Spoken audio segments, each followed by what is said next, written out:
Hey, everybody. Welcome to another episode of Across the Diamond. I'm your host, Rob from Cash Cards. And on this show, I bring on a guest and we talk about the connections between our favorite baseball teams. Mine is the Cincinnati Reds, obviously. And the team we're going to be talking about today is the Kansas City Royals. And when I think of Kansas City, I think of Missouri. And when I think of Missouri, I think about a good friend of mine. He is the self-proclaimed best-looking member of the YouTube vintage card community. He's definitely the mayor of Independence. And he might be the only guy ever to make Johnny Bench blush at a card show. Let me bring him on, my good friend, Chris from Missouri. How you doing, bud? I am not going to be able to live up to that introduction. That's pretty impressive. Pretty impressive. I'm doing great. Thanks for having me on here. Man, it's a pleasure, dude. I'm so glad that you agreed to do this, man. Thank you so much. Agreed to do it. I've been begging you for a month to let me on. What do you mean? I know. You know, I got a long list of guys wanting on the show, but I bumped you up a little bit. You know, you were nice enough to send me some cards not too long ago, so it kind of moved you up the list a bit. And this is your third episode of this? Third episode, yep. And then when you're making out the lineup in Little League, where do you put your best hitter? Put him third. There you go. So third in the lineup. You planned that, right? I did plan that. Yeah. Hey, now I got a little bit of a bone to pick with you because we're talking about, you know, the Reds and the Royals. Now, you used to be a huge Reds fan. I don't know, you still might like the team, but that was your number one team for a long time. And now you switched over to the Royals. And I mean, you know, what's the deal with that? Well, location. Okay. But I grew up or I was born in Kentucky and lived there for a while. And Kentucky had no Major League Baseball teams. Right. And the only one that we could get on radio where I was Cincinnati. Yep. And Cincinnati was my dad's favorite team. So he had that on the radio. So it became my favorite team. And then we moved while the Reds were still, they were kind of starting to be at the end of their heyday. Right. In the Royals, we moved into Royals territory. And that time Royals they were more than an expansion team, but Royals were good quick. They were a great American League team right after the Reds' dominance in the National League, but the Royals never made it to the World Series. Took them a long time to get there, but they always won their division. So, you know, it's location but I still, when it comes to vintage baseball and thinking of baseball, there's not a team that's going to surpass the Reds in my eyes. So if you're looking for a guy to be combative and tell you how bad the Reds are and how bad, I mean, they got a Hall of Fame, the Cincinnati Hall of Fame, which I've heard you talk about. Right, man. It's awesome. I got to see it last year with my wife. Nice. And you guys got more guys in your baseball Hall of Fame. I met a janitor going out that door that opened up the door for me. I congratulated on him for his induction 2 years ago. I mean, you got a hot dog vendor in the Hall of Fame. You got, I don't know, you just name it, they're in the Hall of Fame there. But you guys' Hall of Fame is pretty impressive. Yeah, that's why me and old Peacemaker do the Reds Hall of Fame series. We'll have endless material, you know. Hell, I think if Peacemaker goes to another game, they're going to put him in the Hall of Fame. He might already be in there. I got to check the website. So, Chris, what I want to do today, the first thing I want to do is show some of our favorite cards of the other team. So I'm going to show a few of my favorite Royals cards, and I want you to show a few of your favorite Reds cards. Then we're going to do, you know, a couple of little honorable mentions of some players that played for both franchises. And then we both agreed on three main connections that we both share, our teams share. And we'll get into those last. But do you have any Reds cards that you want to show? I can put us in, I think you've heard this before, I can put us in showdown mode. Putison showdown mode. Now Is that copyrighted? I don't know. It might be, but it will get me combative because this reminds me of Showcase Showdown with baseball collector. Well, you'll win this one for sure. So when you asked me to get out some of my favorite Reds cards, I am a Hall of Fame player run collector, right? And I could have gotten out. I was lazy. I got out 3 cards. Okay. 2 of them were in the Hall of Fame, or no, one of them's in the Hall of Fame, 2 of them are not. Right. And I could have. I mean, I got Tony Perez's run and Joe Morgan's run, and I love those players and love those cards. But my favorite card, Cincinnati Red card of all time, I'm not showing. It's the greatest card in the hobby. And the greatest card in the hobby to me is the 1976 Topps Johnny Bench, where he's I love that card. And when somebody asks me, that's the only thing I haven't flip-flopped on YouTube so far that I've been on there for 3 years. You'll ask me what my favorite set is.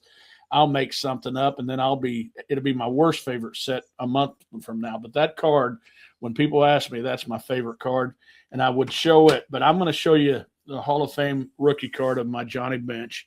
And when it came to collecting, I need to turn that thing around. I can see it. Okay, so when I picked up that card, and I said this before, when I picked up that rookie card, in my mind I thought, okay, as a collection, I've made it as a collector, right? I was 12 or 13 years old, but my chest stuck out and told everybody I got me a Johnny Bench rookie card. And then my brother gave me that card when I was a kid. He had one. It was all creased up, but he gave it to me, and I thought I was big time, man. I love that Johnny Bench rookie card, man. Oh, sure. And my second favorite player growing up, and he didn't fall too far from my grace. I have this pyramid of the old RC Cola cans that came out in the 70s. Yep. And as a kid, I'd stack them up. My favorite player be up top, and then my next 2. And my next 2 underneath Johnny Bench, who was on the top, was George Brett and Pete Rose. Yep. And so I just want to let you know for real, got it in my hands. I do have a Pete Rose rookie card. That's on my list. And it was something else. And then as I got older as a player, my favorite player other than those 2, I mean, Reds player that I really enjoyed playing, and he was one bad man.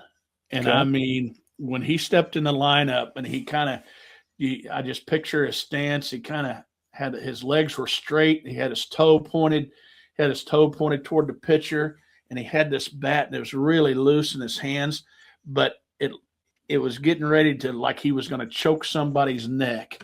And he took on some big guys in a World Series one time, and they came out ahead. And it's one of my favorite Reds of all time. And that is one bad son of a gun. Man, he was so good, Chris, for a short time. I mean, unbelievable. If people don't know much about Eric Davis, they need to look his stats up. I mean, he stood in there and stared at the pitcher, and you just knew he was going to do something good. And everybody, at the time they compared him to like Willie Mays, and that's what got me to thinking, okay, if people are comparing him to Willie Mays, but saying he wasn't near as good as Willie Mays, to me, I started thinking Willie Mays was bad. And so that home run he hit off of Dave Stewart in the 90 World Series, I thought that set the tone for that whole series in Game 1. Well, somehow he encouraged people like Billy Hatcher to become a stud for a series, right? But no, Eric Davis. So those are the 3. I'm going to show another card that's kind of relates to him and the Royals that I love too. Okay. But to me, he was phenomenal, Eric Davis. So. All right. Well, I got a few Royals cards here. Hopefully you'll like these. I got this guy right here. You know him. Yes, sir. Hosmer. I always liked him. He played. Cincinnati's got a team. It's like a semi-pro team. It's called. I think it's called Midland. I think they changed their name. Cleveland. It's called Cleveland Indians. Oh, my bad. My bad. Warren D will not appreciate that. Well, they're in the same conference as I am, so I can get away with that, right? But yeah, he played for that team here in Cincinnati. There's been a Barry Larkin played for that team. A lot of major leaguers played for that team. This guy was one of my favorite players, old Johnny Damon. This is kind of a weird one. I don't know. What do you think about Whit Merrifield?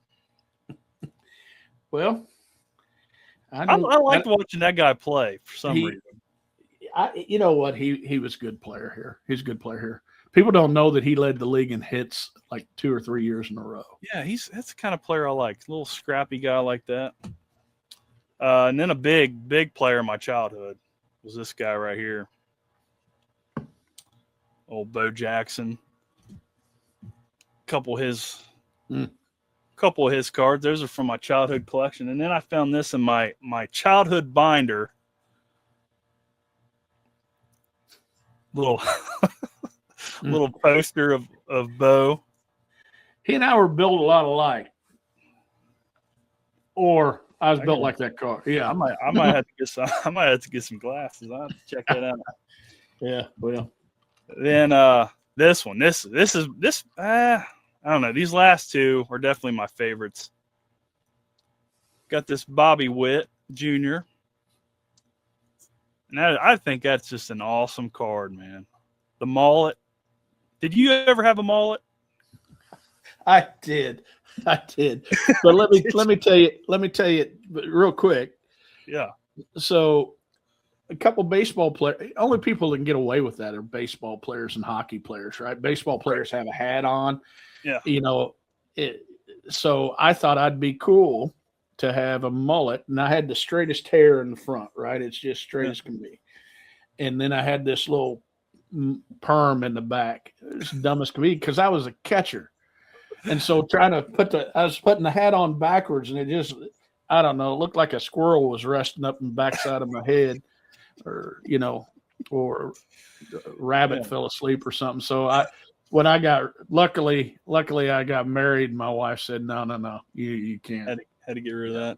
I'd already got rid of it, or she'd have never said yes. I had a rat tail. That's about as close as I came to having a mullet. But my favorite Royals card. That's a beauty. Look at that. Look at that a 4 grade, but look at that centering on that card, Chris. That's a beautiful card.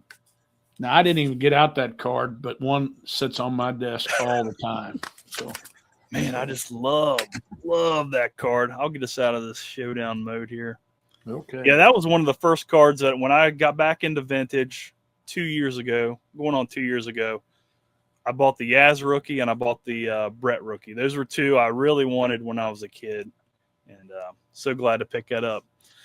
All right, buddy, you ready to talk about some players that played for both franchises? Let's do. And I'm going to have some complaining to do here too, by the way, because of some of these. So just tell me to be quiet and quit whining. I have a cheat list. I printed out a little cheat list for me, but I didn't know if you had any off the top of your head that you wanted to bring up.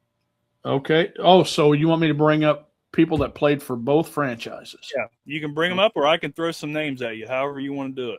I tell you what, let me throw out a couple. Okay. And then if you want me to talk about any of it, I'll be more than happy to. But you can say whatever you want to say about any player you bring up.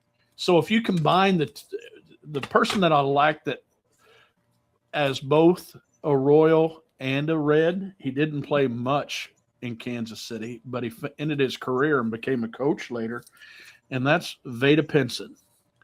And that's his rookie card right there.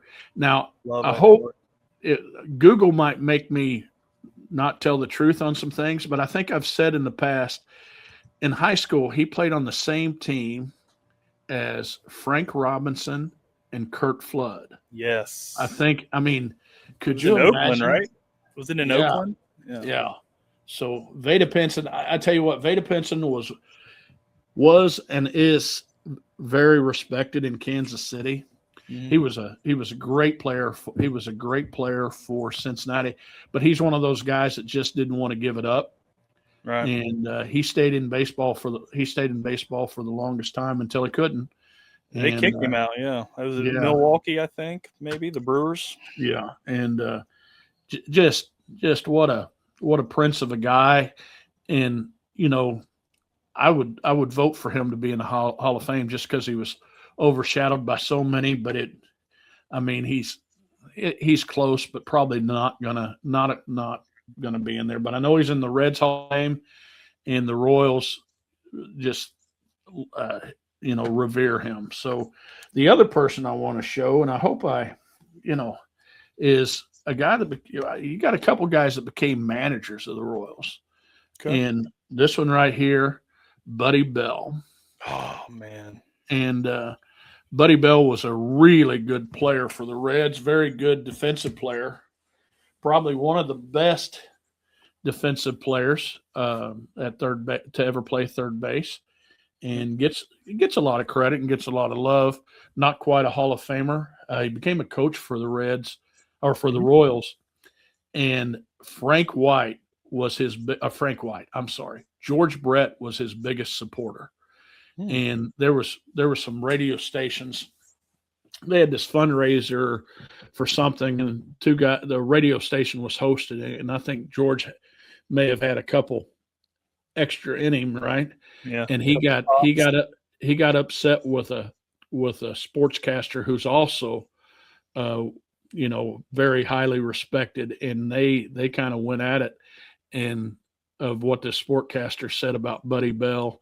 And George, it was a hot mic, and it was on, and they played it on sports radio quite a bit. So anyway, well, Buddy Bell, when I first started watching baseball, it was in '86, and he was my favorite player. He was my first favorite player, and when I started watching the sport, so I just loved the way he played, and I think he had a great career. He only played a few seasons with the Reds, but I think he had the most home runs in a season while playing for the Reds. It was like 20 something. He wasn't a big home run hitter to begin with, but so he was a good player. Anybody else, or you want me to throw some names at you? I'm gonna do one, and I'm gonna tell you something about this guy. All right. He's in the Royals Hall of Fame. He's one of the all-time best DHs ever. He doesn't get much credit, much love, but that is Hal McRae. And I'm going to tell you something about Hal McRae. If you look him up in Bill James's book about the top 100 left fielders of all time, Hal McRae came up an early Big Red Machine. Mm-hmm. And he had 130 RBI seasons, a couple of them. 50 double seasons for the Royals, a bunch of them. He was, high batting average and was just incredible. And he could have been on that Big Red Machine, but they sent him down to winter ball, and he broke a leg in winter ball. And he broke a leg in winter ball, and it slowed him down tremendously, and it hurt him setting out that year. But I can just see him in mid-70s in that Reds lineup he was super fast. Yeah. He was super fast, and he became manager of the Royals after he was done playing with the Royals, but he's definitely high. He's one of the top 10 Royals of all time.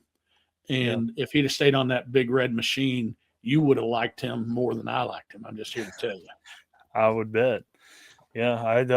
I remember seeing a lot of his early Reds cards and seeing some highlights of him I think he played in that 72 World Series with them. Yeah. So we'll talk about him probably a little later. Okay. But anybody else? We're gonna stop it right. I probably should have waited on him, to tell you the truth. No, you're fine. Because he would be in the group that he's one of the top. This is one of my top stories, I would imagine. So You go ahead.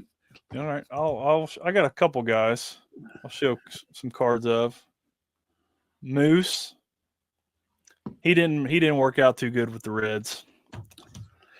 Well, he was a great player for us in that in 2 World Series, right? Yeah. But he didn't have he didn't train us hard. And some of that baby fat turned into real fat. Yeah. And he didn't take care of himself. But you know what? He hit more home runs in high school than any other player in California ever. Oh, I didn't know that. He got that going for you.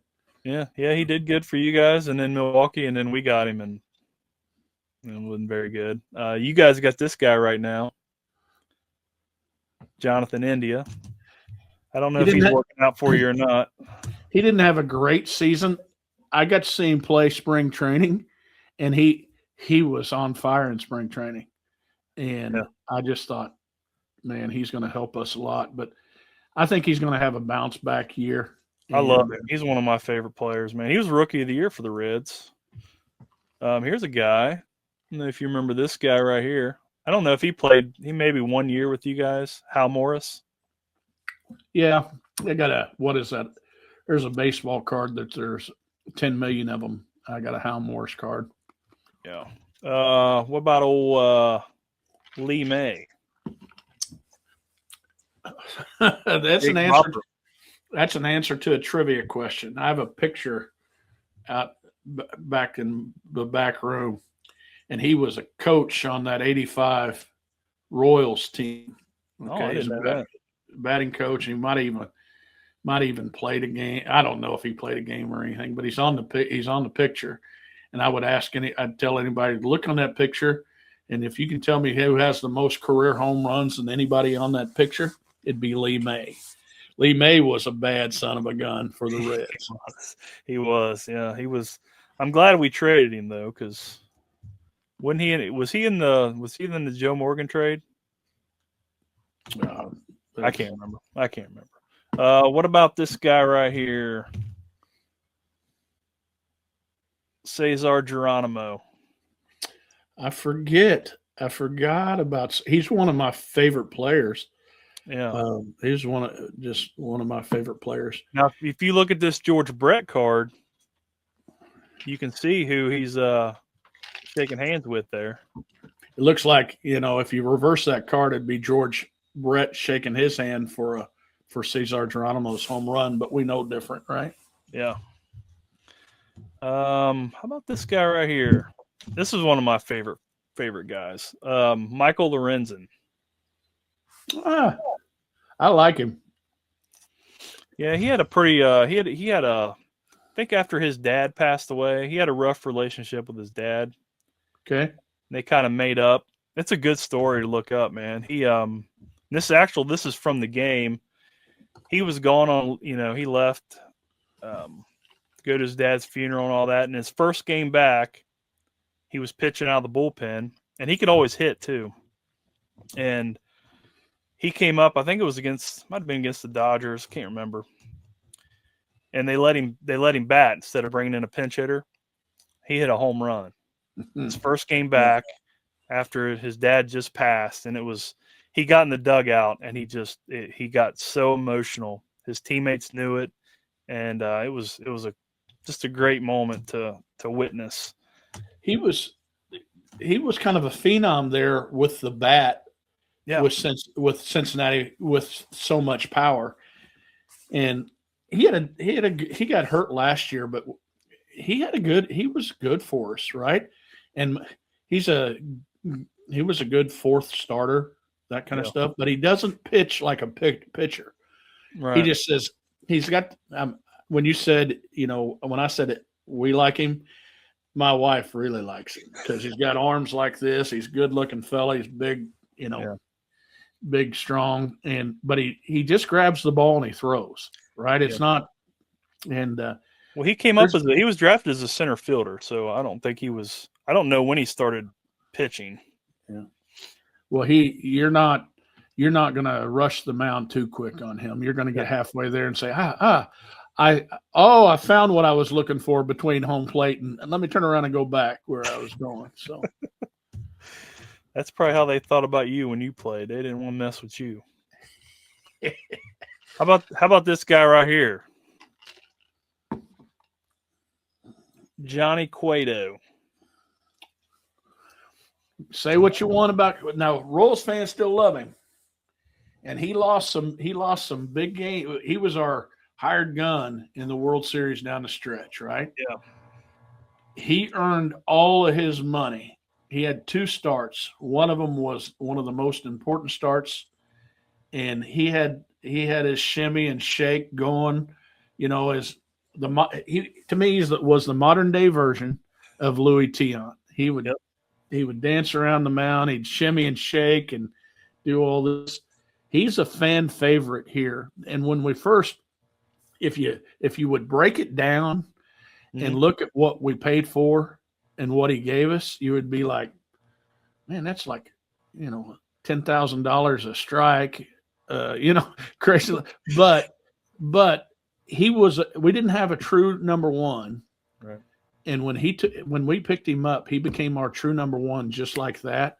Mm-hmm. And with all that confidence and swagger he was a big reason we won the World Series. So I appreciate you, Red fans, for letting us have him.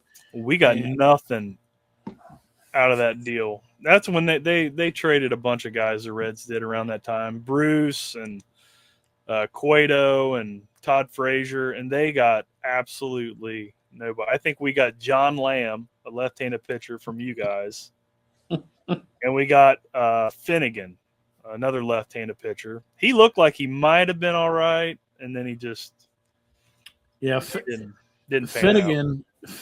Finnegan is a kind of a trivia question answer for us. He pitched in the College World Series the same year. He pitched in the Major League World Series same year he pitched in the College World Series. Oh yeah, I do remember that. So again, I don't know what you guys got out of him, if you're getting anything out of him, but he was useful for us. And again, you end up winning a World Series in your town, right. And everybody remembers the bat boy, right? They all remember the bullpen catcher was the damn best bullpen catcher there ever was. And so Brant, it's hard to talk bad about anybody that was on your team when you won a World Series. And he's that guy. He was useful and we loved him. Yeah. You ever heard of Scott Scudder? He was on the Reds 90 team. Nobody knows who he is, but he's still liked around here just because he was on that World Series team. Yeah. But I think that's about it for the players. I don't have anybody. I know Reggie Sanders was a guy who played for both. I don't know how long he played for you guys, maybe a year or so. Right. There's no really big names. Aroldis Chapman was decent. That he's gonna when the Royals have a great year this year, Chapman's gonna get a lot of play with the Royals because we traded Chapman and got Cole Reagans, who's our ace, and that's nice. Yeah. So you got to kind of follow that thread where, we traded this person away because we got this person, and and a couple guys you got from the that were Reds worked out pretty good for you. Charlie Liebrandt and Jeff Montgomery. I tell you what, I went to a Reds and Royals game this past year, and Jeff Montgomery does TV for us, right? Okay. And he's his wife is big Cincinnati, elitist. No, that's a wrong term. Socialite, right? And well loved, and we got to spend a few minutes with Jeff Montgomery and his wife, and he's our all-time leading saves guy. Oh, he still is. Yeah, and I mean we got Quisenberry, but Montgomery beat him out, and so he's well liked here and has worked out well. Who else did you say? Have you said anybody else? Charlie Liebrandt. 85 World Series. He was the number He was on another left-hander in our rotation, and he got a big win in the World Series, and he played big for us. Yeah, it seems like the players you got from us worked out, but any guys we got from you didn't. Oh yeah, I don't like that. I don't like the way that worked out. Oh, I think it probably turned out the other way. We could have got more from you guys, but we'll talk about that probably in a minute. Okay. Once I forgot once you about let me rant. Once you let me rant. I forgot about our one of our connections we're going to talk about. So you ready to jump in there? Yeah. Let's wherever you want to lead this. Wherever you want to lead me. Well, what we're doing, like the three biggest ones? Yeah, we got the three biggest ones, and actually two of them are the same from the same trade that the teams made. Really? Yeah. So the first guy we're going to talk about is a guy who won World Series rings with both franchises. Left-handed pitcher, Danny Jackson. And he was involved in a trade in 1987. And I won't say one of the players that was in the trade because we're going to talk about him last, along with another Reds player.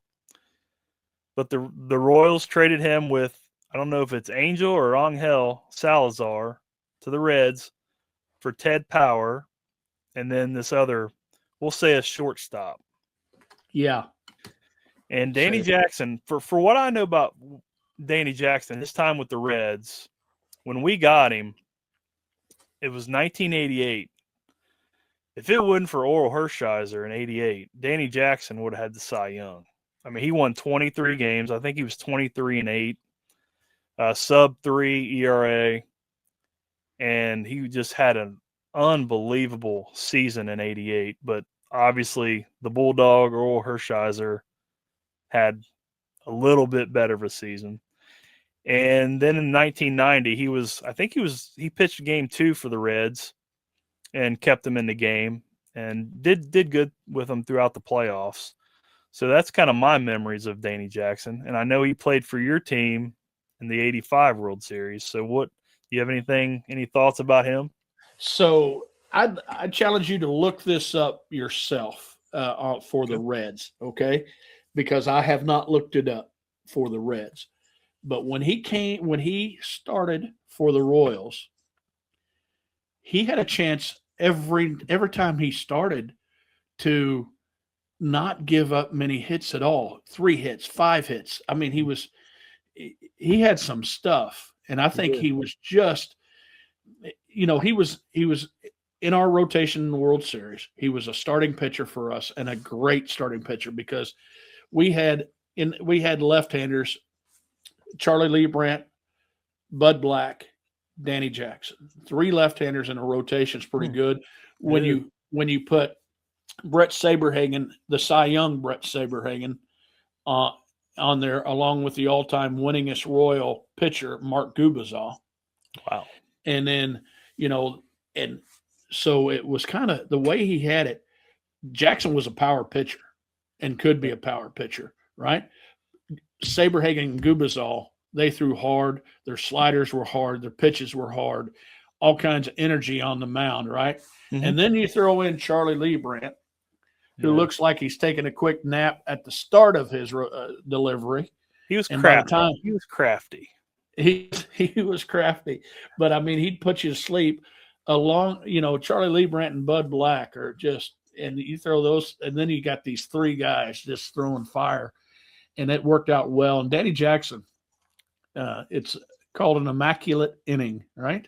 Yep. And he threw one. He threw one in the World Series. I think it was game 5.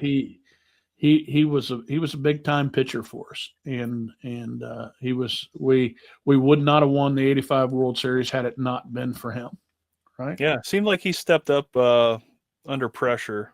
He was like that with the Reds. In that 88 season, man, I think he made the All-Star team that year, the first year we got him. And I think the other guy in the trade made the All-Star team. You can't see what I'm doing right now with these hands right here. And as I'm pointing at you right now, I'm just telling you. But Go ahead.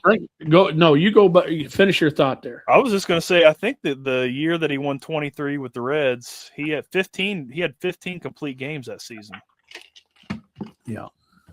So I mean, you don't see that nowadays at all. No. Threw a lot of innings as well. Yeah, and he got some MVP votes, which doesn't really happen for Reds pitchers. I know that. So right. I think he might have been he was like our last 20 game winner for a while until Cueto won 20 with the Reds. So there's a little connection right there. So any more about Danny? Are you ready to move on to the next guy? Is it going to be about the Danny Jackson trade still? No, this is going to be about your boy you already talked about a little bit. Well, let's when are we going to talk? Yeah. I mean, yeah. Because I want to ask you something. When are we going to talk about my rant here on the trade? Rant? Oh, let me show a couple things real quick. Okay. Real quick. It's not going to be a rant. We'll show. These are real expensive. Oh, you didn't see that one. Okay. There's the All-Star game right there. There's the 90 World Series year. A couple little Danny Jacksons. You got to give him some love. Oh yeah. I'm not a Danny Jackson collector, but those are out of my old childhood collection. But I wanted to, before we get to your rant, we want to save that for last. That's all right. That's all right. And I wanted to go back to a guy you already brought up, Hal McRae. Okay. And you already talked about him a little bit, and I know he was an aggressive player. Some of the things I was going to ask you about him, I knew of one play where he took, I think it was in the, I forget, I don't know if it was in the playoffs with you guys with the Royals. He took somebody out. Was it against the Yankees? He took somebody out at second base, where it almost looked like he took the second baseman out the left field, trying to break up a double play. That is and correct. I went back and I was looking that play up. I'm like, I'm wondering if I can find a clip of that. Well, then I find a play that when he was with the Reds in the 72 World Series, he did it almost looks like the same thing. And I just wanted to ask you a little bit about his aggressiveness. Like from what I read, he was an aggressive player. He that rule, the second base rule now, protecting that second baseman. They may talk about Chase Utley and some of that stuff around second base. He's the real reason. They made it to where all you had to do, you just go after the second baseman or the shortstop. And Hal McRae, somebody tried to turn two on him, and they knew Hal McRae was at first base. They were watching him coming because in that playoffs, he almost put Willie Randolph as far out as a left fielder. I mean, he came in hard. Now he was not a huge man. He was about 5'11", 6 foot tall, weighed 210 pounds, maybe, whatever, maybe even more than that. I don't know, but not like some of these guys are today.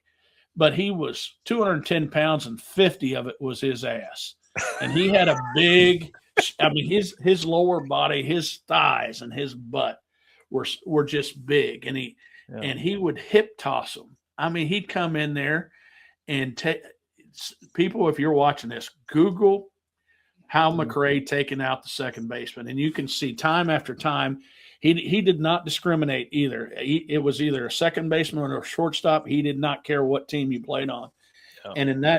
And the Royals played a lot like him. And when you see pictures of George Brett taking people out at second base because they're following his lead, but hardly anybody messed with Hal McRae. I mean, he just kind of walked around like, and he carried that on when he was a manager, but Hal McRae, he was very intimidating for a guy that wasn't so big. And you missed out. The Reds missed out on getting to watch him full time, play hard, and just be one incredible hitter. One incredible hitter. I should have looked up who they got out of that deal. I don't know. You guys definitely made out on that one.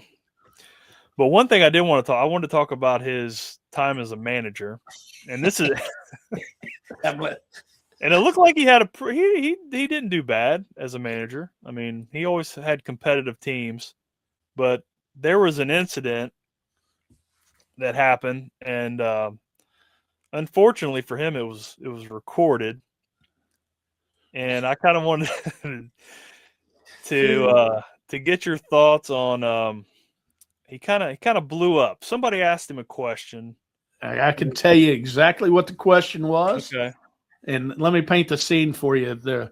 You got all the radio personality and all the newspapers in his office after a game.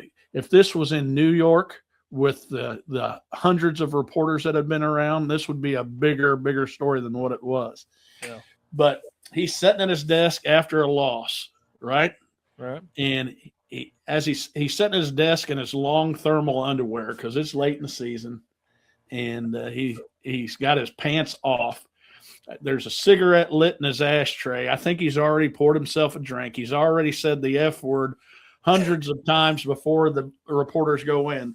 They're in his office. There's a dozen reporters in there, and so a couple, Royals personnel. And it was late in the game, and there was a left-handed reliever on the mound. George Brett was sitting on the bench, available to pinch hit. Now, people think that Hal and George had a little rift against each other, and they probably did early in the year because Hal McRae thought George Brett, they cheated Hal McRae out of a batting title, and it bothered Hal McRae. But George Brett said Hal McRae got over it within a year, right? They were buddies. And so late in George Brett's career, he's sitting on the bench, and they got a left-handed pitcher on the mound, and they need a pinch hitter.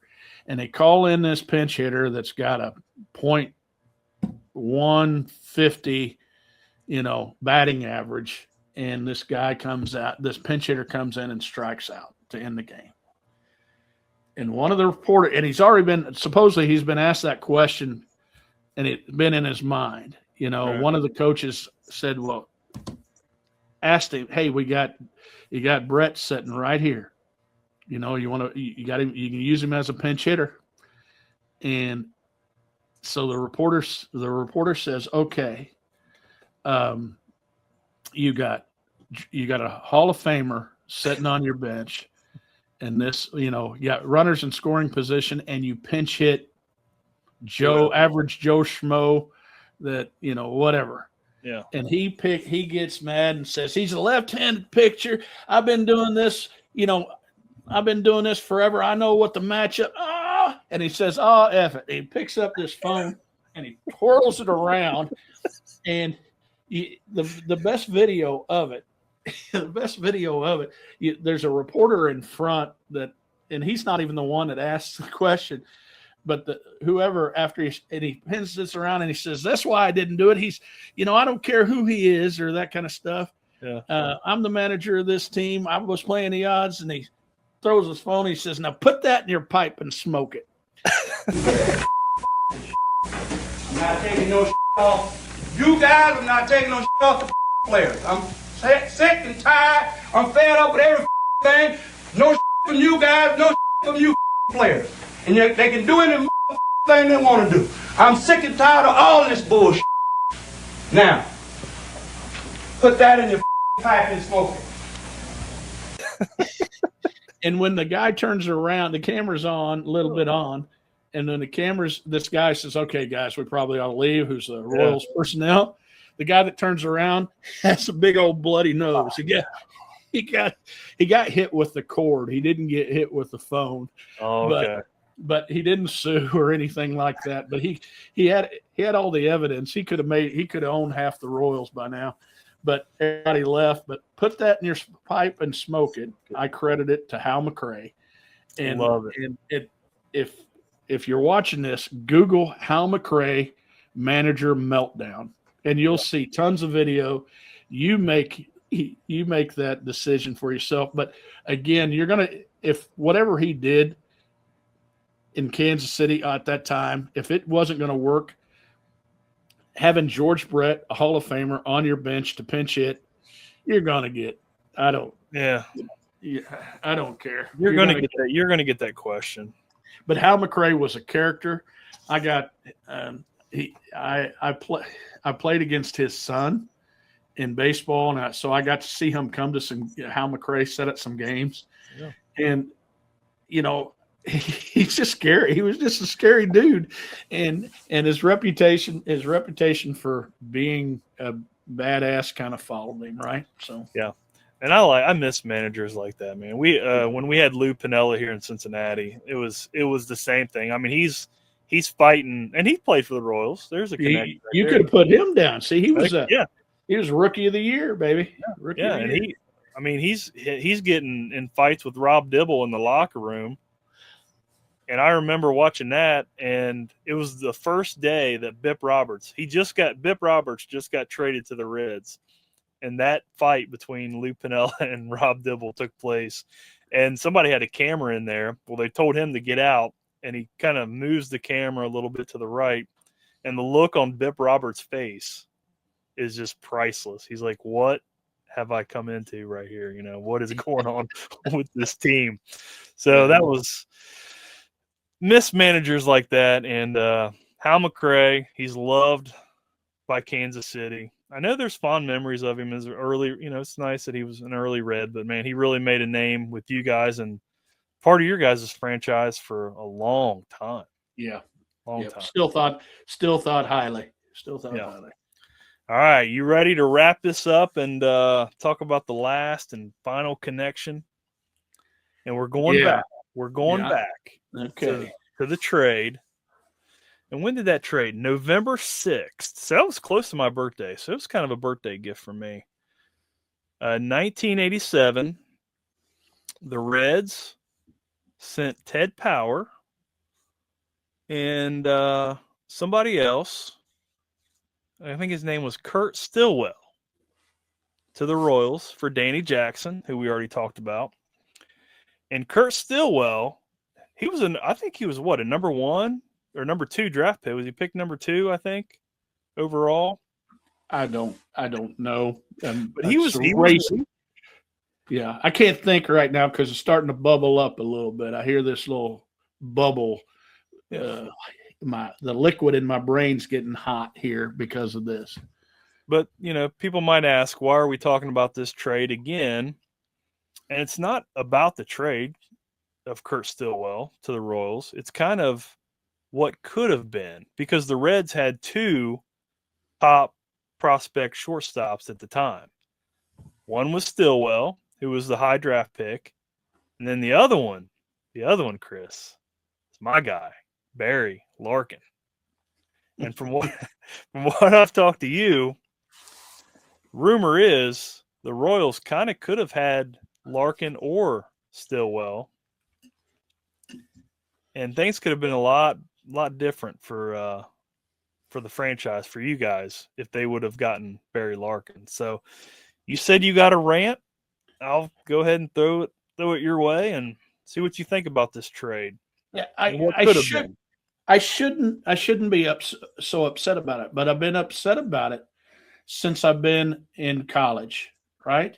Yeah. Because we made that pick for Ted Power, right? We made that trade for Ted Power. That's what Ted Power was a big old tall guy for the Reds. I can just see him now wearing that hat with that fake afro that he had, that little blonde looking kind of thing. And that was the name in the trade. But when they announced it, our general manager he got talked about because he shouldn't have said this, because it probably made, Reds probably didn't want him to say it, but he says that we got the choice of any of their shortstops, and we made the right choice. So proud that he said we could have had Barry Larkin, or what's that guy's name we got again? Kurt Stillwell. Oh, that's right. So we could have had Barry Larkin or Kurt Stillwell, and we got Kurt Stillwell. Yeah. And he goes, that doesn't play very well. You fast forward 20 years later, the Reds ended up with a Hall of Famer that was one of the best shortstops to ever play the game, especially in that time when there was great shortstops. There were great shortstops, but we didn't have them. Kurt Stillwell played a few years from us, and he was okay.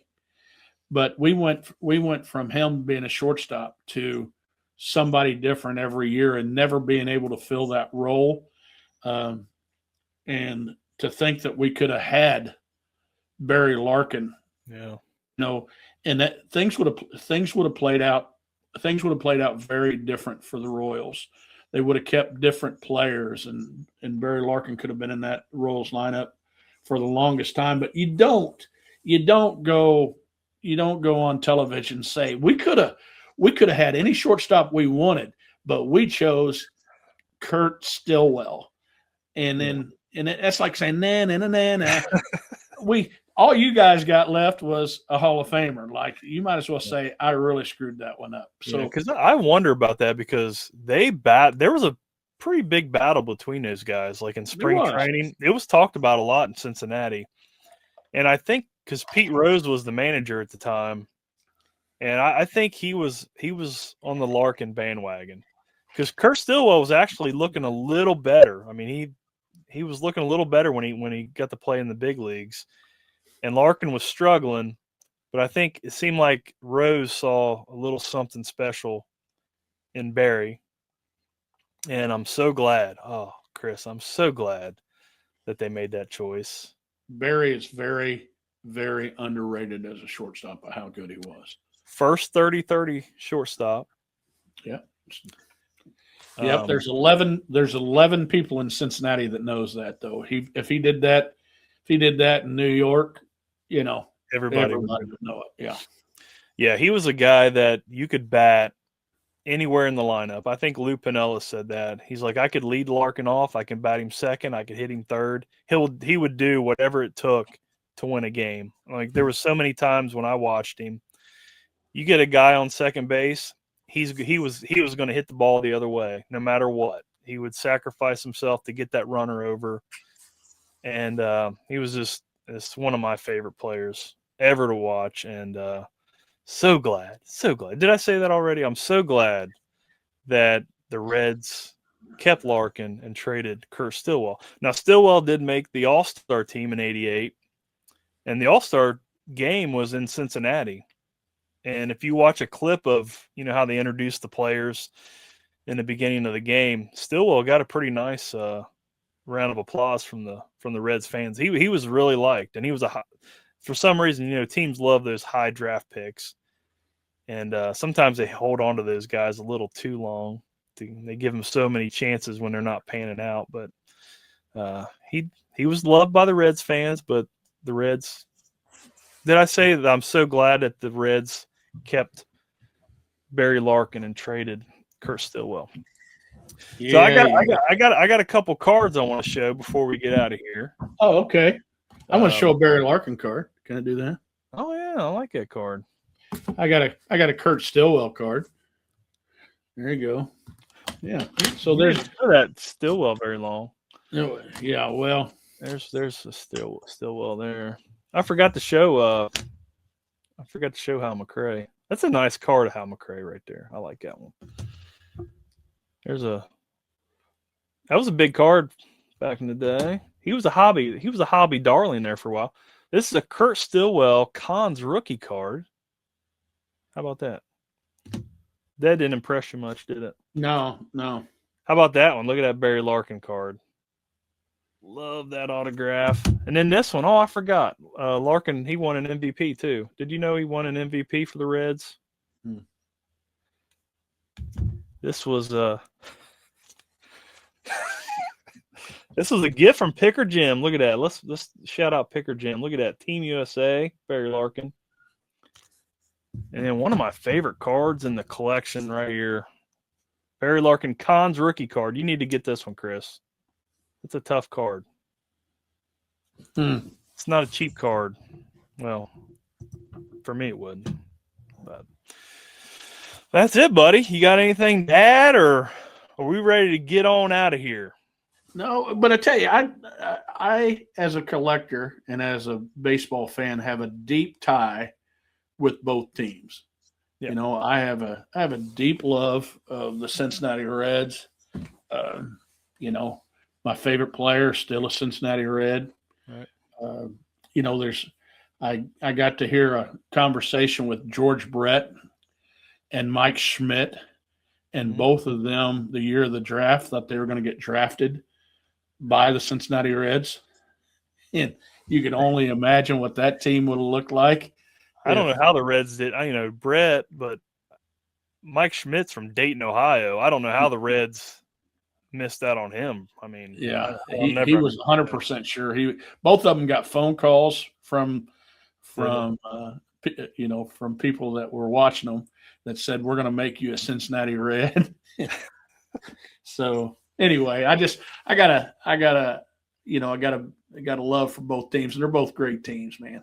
And this was fun. This is fun. This was great. That's why I wanted you on here. I know you got your Reds ties and your Royals, obviously. I wasn't going to have no joker on like, you know, Jayhawk or anybody like that, or Rusty.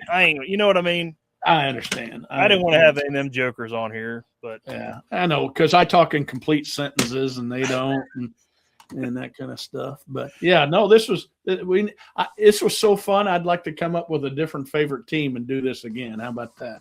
Hey, we can do it, man. You might want to pick one that nobody likes. I don't know. The Nationals. I don't know any Nationals fans. We'll figure something out. Okay. But I really appreciate it, man. It's been an honor. Thank you for everything you do for me. You're my buddy. Thanks for coming on this show. It means a lot to me, man. Anytime. All right. Guys, thank you so much for watching. Y'all take care, and God bless. Bye.